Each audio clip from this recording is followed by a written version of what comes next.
This gentleman I've known for many years. We've associated ourselves together time and again in various causes, political and otherwise. But 3 years ago,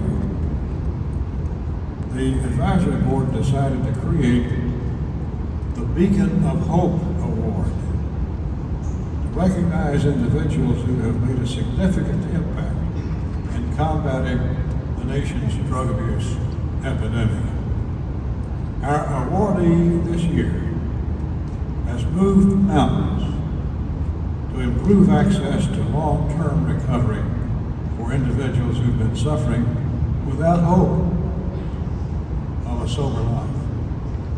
Tim Robinson is the founder and CEO of Addiction Recovery Care in Louisa, Kentucky, a small community in central Appalachia that's been devastated by overdose deaths.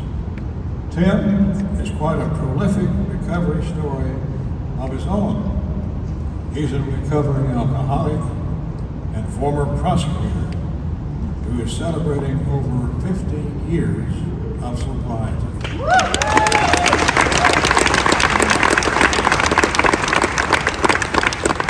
He made the type of choice that earns soldiers a Purple Heart on the battlefield. He didn't just survive. He decided to brave the front lines of this epidemic to save as many lives as possible. And I want Tim to join me on the stage. Tim Robinson.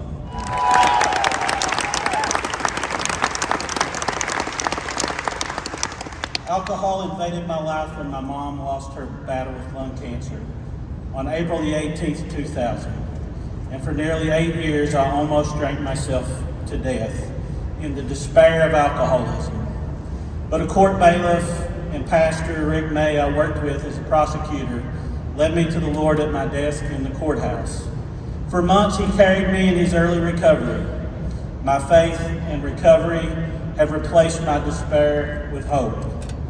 I stand here on the 22nd anniversary to the day of my mom's death, April 18, 2022, receiving an award that shows we do recover. I get to wake up every day and pay forward what has been given to me. Along my recovery journey, I was blessed to start Addiction Recovery Care, or ARC. Now with over 1,000 special employees who love addiction, who love people in addiction back to life. They are the true beacons of hope, and I dedicate this award to them. And we were blessed to start ARC in Kentucky Congressman Hal Rogers' 5th District, because for 2 decades he and Operation Unite, led by Nancy Hale, have plowed ground for organizations like ARC to start and grow. Massachusetts Senator Ed Markey has called the new Dean of the U.S. House the Paul Revere of the opioid crisis. But to me, he's also General Washington leading the recovery revolution.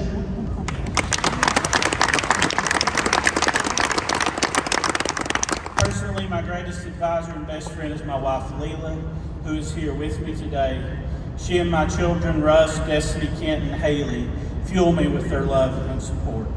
I honor my late father, Tim Robinson Sr., who sacrificed so I could be the first college graduate in my family and showing me unconditional love. My mom, who taught me the dignity of every life. Thanks to my grandfather, Millard Robinson, who taught me the basics of business in a country store in Pigeon Roost, Kentucky. And to my mentor of 30 plus years, Mike Duncan, who saw things in me and helped me believe in myself with his love and counsel.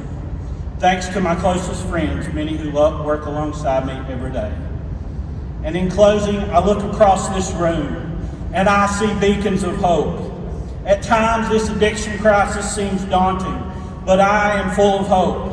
I see hope shining in this room and across the nations because a living God is answering the prayers of hurting mothers and fathers, of hurting husbands and wives, of heartbroken children.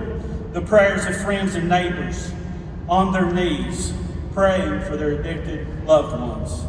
Yes, I have great hope today. My own recovery is because God answers prayers. My life now and all of you people in this room, God are using you to answer the prayers of nations on their knees. That's the source of my hope.